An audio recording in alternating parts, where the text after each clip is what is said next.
Salam satu laras untuk Anda semua penggemar vlog Sniper Ngapak. Pada kesempatan kali ini, Sniper Ngapak akan berbagi informasi mengenai perburuan singa yang cukup kontroversial dikarenakan banyak dari para pecinta hewan yang mengecam aksi perburuan ini. Sebelumnya, Anda perlu tahu bahwa tidak semua perburuan singa itu melanggar hukum, dikarenakan ada beberapa negara yang memberikan trofi khusus untuk perburuan singa ini. Salah satunya adalah negara Afrika. Jadi para pemburu harus membayar untuk satu ekor singa yang akan ditembaknya.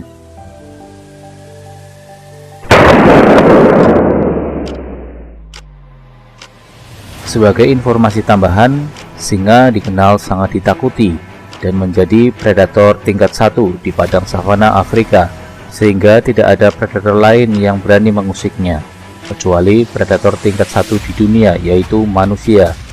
Para pemburu yang akan menembak singa harus mempunyai keberanian, dan perburuan ini juga sangat meningkatkan adrenalin, dikarenakan pemburu harus berhadapan jarak dekat dengan singa ini.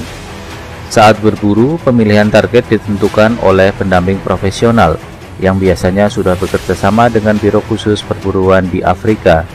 Target singa yang diperoleh adalah singa jantan yang tua dan di kisaran umur sekitar 10 tahun lebih.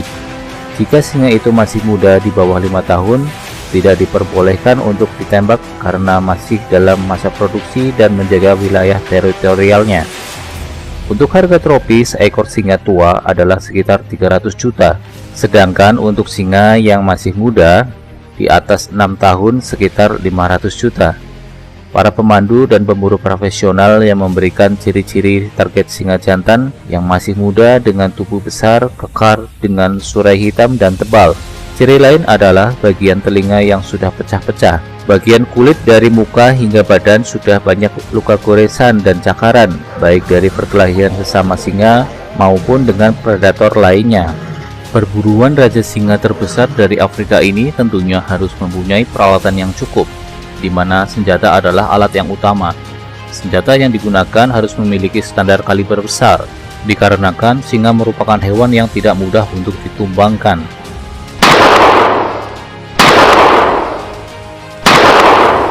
Minimal dalam satu tur wisata ada 3 hingga 5 orang yang membawa senapan kaliber besar, untuk antisipasi jika tembakan pertama dilakukan tetapi singa masih bisa lari, apalagi sampai menyerang para pemburu.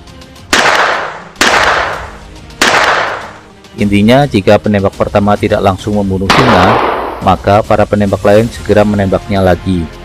Karena sangat berbahaya jika singa mengetahui pemburu dan masih dalam keadaan terluka serta marah, kemudian menyerang tanpa adanya pemburu lain yang membawa senapan, maka tinggal tunggu giliran saja untuk diterkam.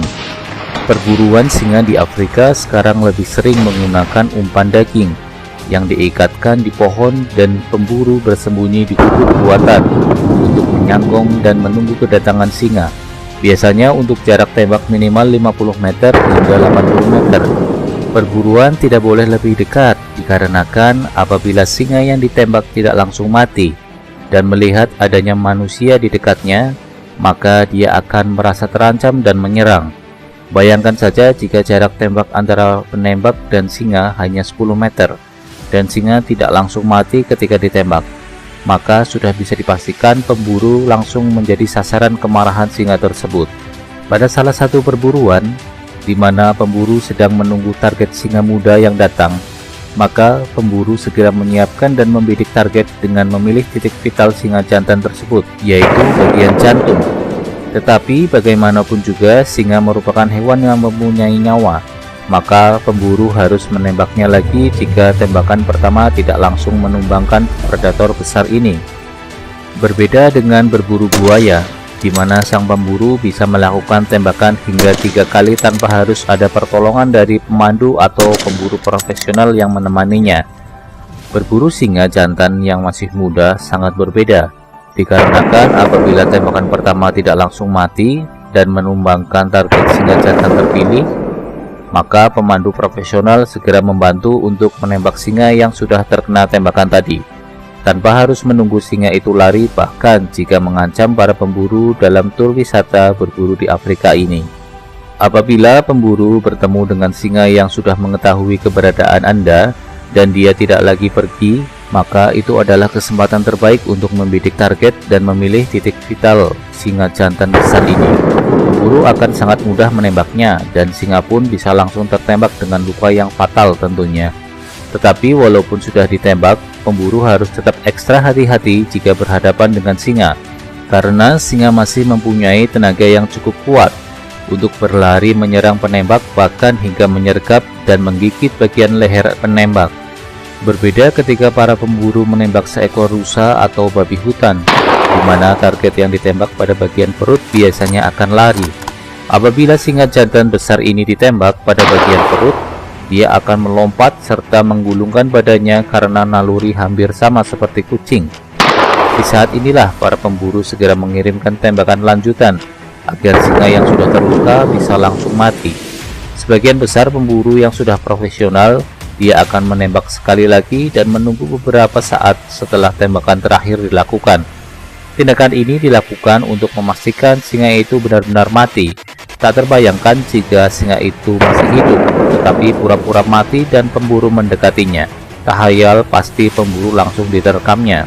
Semoga informasi mengenai perburuan raja singa dari Afrika ini bermanfaat untuk Anda semua penggemar vlog Sniper Ngapak.